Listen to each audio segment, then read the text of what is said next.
And now we have arrived at the frequency band of the gene key, the shadow of failure, the gift of preservation, and the city of veneration. I have the 32 twice. I also have the 28 twice. And together, those two gene keys, the 32 and the 28, are forming the codon ring of illusion. So I could be stuck in the shadow of the fear of failure and the purposelessness. And they are in actually that feedback loop. And I've spoken about it before, but the way that I was relating to life in my late teens, especially, was that kind of panic around failure. Because the only way when you're a teenager to kind of show your worth in the outer world is to get good grades. And I think it's a time as well where you're actually figuring out who you are, your identity. So for me, it was very important to do well, because with a completely open ego center, I think I didn't have a reference point for what self-worth or worthiness even was. So in the fear of failure, which was very much with my exams and my grades, I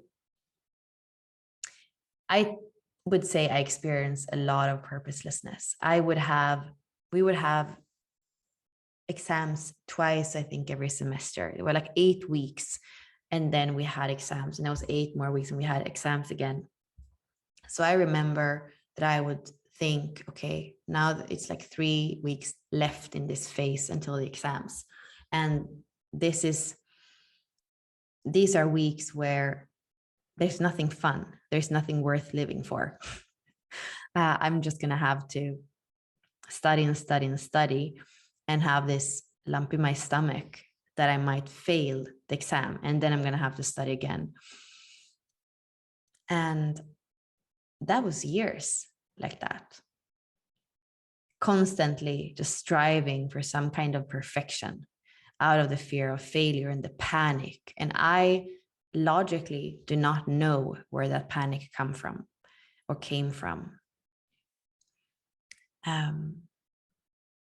But really, when you live like that, you don't feel any purpose.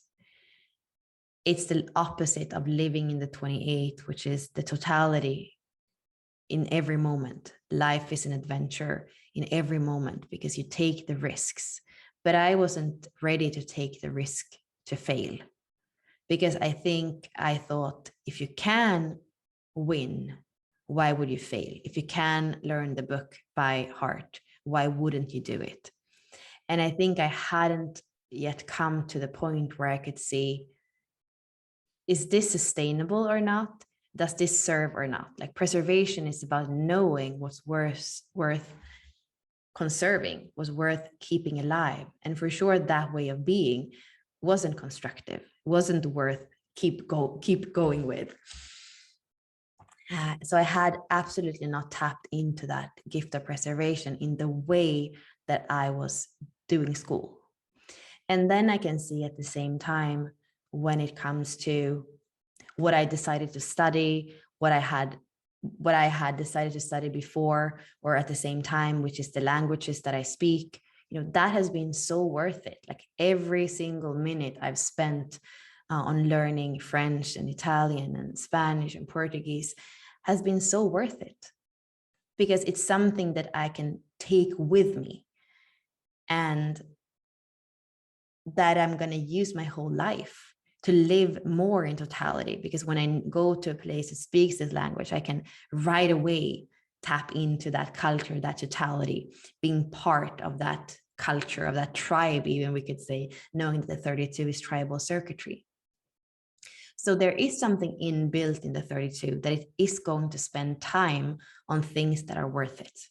And somehow, even if I did it in a way that wasn't constructive, if we look at it from the outside, if you would ask my dad, of course, the fact of spending those years in business school and studying, getting an MBA, like, of course, at the end of the day, there is some value to it, especially if you have the harmonic gate here, the 54. If you want to get somewhere in society, if you want to climb the ladder, of course, having the paper that says you went to business school, you went to UCLA, that is serving at the gift frequency somehow, because that's where where in your tribe, in your community, that you are ascending, you could say, or aspiring to more.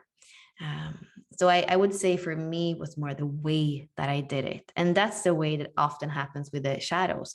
It's not necessarily that the thing is wrong, quote unquote. It's the way we relate to it that makes it be very low in frequency.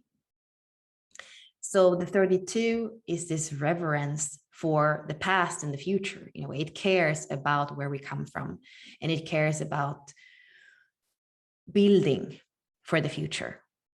We call it the guardian. So it's about being in the garden and knowing what is weed and what plants am I going to give water to and nurturing to. For me, I have this in my sphere of stability, which is the unconscious Saturn.